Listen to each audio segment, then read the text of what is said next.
Hello and welcome back to Dark Souls Showcase. It's been a while, so I'll try and do everything like I did in the past, except improved, if I can.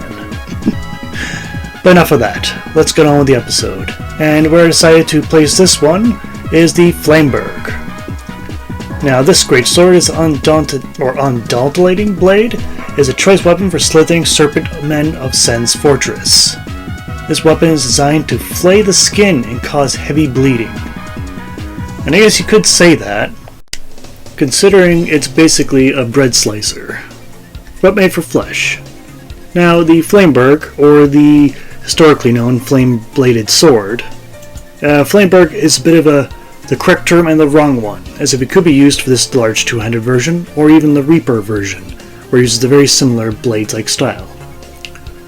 Historically, these blades weren't widely used. They weren't adopted by any formal military, instead by the mercenaries around the 16th century, 100 Years' War period, if you will. And mainly the individuals identified as a lance canet, I believe I pronounced that right, who were mercenaries, men for hire, when there was men needed for times of war. In terms of using this blade practically, it offers no real advantage over a straight blade. Both of them cut flesh just as nicely. I guess I have a much wavier blade like this. To get the flame, it had to be a thicker blade, supposedly. But I guess that came down to the individual making it. Is it better? Probably not. It'd probably be if you impale someone with it, you might get the blade actually stuck. But no matter, moving on from that. Going on to animations, well, we got a few different things here with the Flameberg. Basic attack, as you see, is pretty much the basic for any long two-handed sword. That's the basic move. The power attack is actually more interesting. For the Flameberg, we got here that in fact, your character kind of swings it as if it's pretty much a saber, if you will. Rather lightheartedly too. Almost it's a lot later than it appears. The sprint attack, as you saw, is a spin and a swing, the fairly basic move. But yes, power attack is interesting. But the forward power attack is a plunge jump. But yes, that would hurt pretty badly if it were to land on your head. But now, enough of that. Two-handed wise, the basic attack is the basic overhead swinging of a two-handed sword. Nothing new there. But if you go with the power attack for the two-handed variant, you again get that weird animation. Except you can follow up pretty nicely with it, with a second sweeping strike. This is a bit of an awkward animation for both using it and receiving it, because the distance for that strike is a bit hard to gauge. Sprint attack, as you saw, is another spin and swing, and of course the plunge attack remains the same. So yes, the item of focus here is the power attack, as this is pretty much the only way you can catch your opponents off guard, especially if they're not familiar with it. Now range-wise, I did my best to measure with this pillar here. As you see, it's a good about 1.5 meters worth of reach. Going on to the stats of the Flameberg. Base damage, we got 100 damage, which is respectable. And for my scaling damage, I have plus 80, and that's with reaching soft cap. Moving on from that, we got a parameter bonus, which for strength we got a D, and dexterity we got a C, which is rather odd for a two-handed large sword.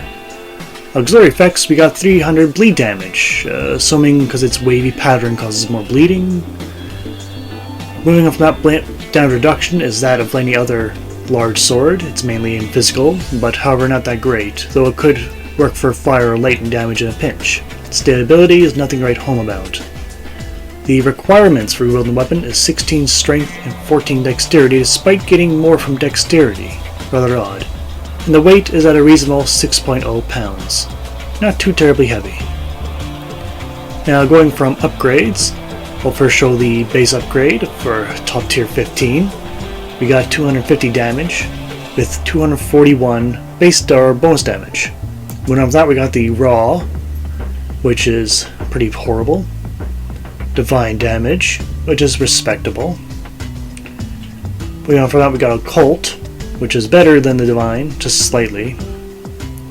Then we got the Magic, But moving on from magic is the best version as usual, the enchanted version, putting out the most damage. After that we got Flame, which is no bonus damage whatsoever, or no scaling. Chaos, this is what it looks like without any souls attached. And once I add 35 souls. After that we got Lightning damage, which is no scaling. And finally, Crystal Bolt damage, if you want to ruin the blade for ultimate damage. But besides that, let's take a look at it performance-wise. Well, against such low-tier enemies, such as these hollowed soldiers who have next to no defense, it's monstrous. Truly. But that little quick power attack is faster than I gave it credit for. I can be used to a quick situation like that. But anyway, next, let's try the plunge attack. Let's see, it all depends if my Boulder Knight here will defend with a shield. He should, which he did chose not to. No matter, I shall also use the weapon against the Hollow Knight's shield. And if I can actually hit the opponent, let's try that again. One attack to cut through that shield.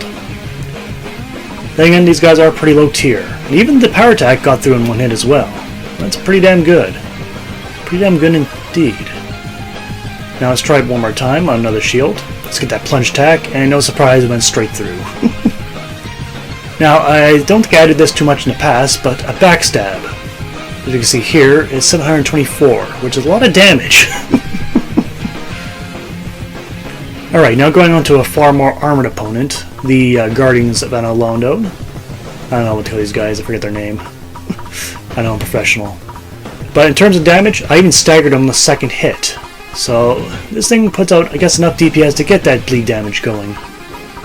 But still, a lot of your opponents at my level will die quickly enough for receiving bleed damage.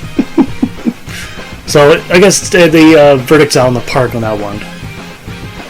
Now, okay, first thing, more of a quicker opponent, and maybe a bit more dangerous. The Kappa Demon here, well, I don't really feel comfortable fighting these guys with two-handed variants, so I always go one-handed, maybe because I'm just rusty. But in terms of damage, just slaughters them. I guess that shouldn't be a surprise, it's a two-handed sword. It's just a lot of damage being thrown down range there. And of course, I don't let Kirk here get the upper hand on me. Moving on to the pros and cons for the Flameberg. On the pro side, it has just as much damage output as any other two-handed greatsword, so plenty to offer. Its power attack is quicker and more different than most other two-handed swords too, which is pretty beneficial.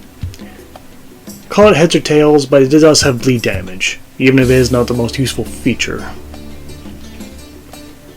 Other than that, I guess that'll be it for the pros, unless you like it visually. Going on to cons, like any other two-handed sword, it is a bit slow to swing. It is also a little heavy. And the bleed damage is not really amounts to too much more than causing anxiety in your opponent. But maybe some people can make use of that. Can't say I've ever seen someone dead though. Now, going on to the other score. Let's see. For damage, I'm going to give it a solid A. It did plenty of damage, not a problem there. Reach did no better or worse than any other spelt longsword, or two-handed sword, so I'll give it a B+. For the animations, I'll give it did a little better since it has at least one unique move in its corner, so I'll give it a C.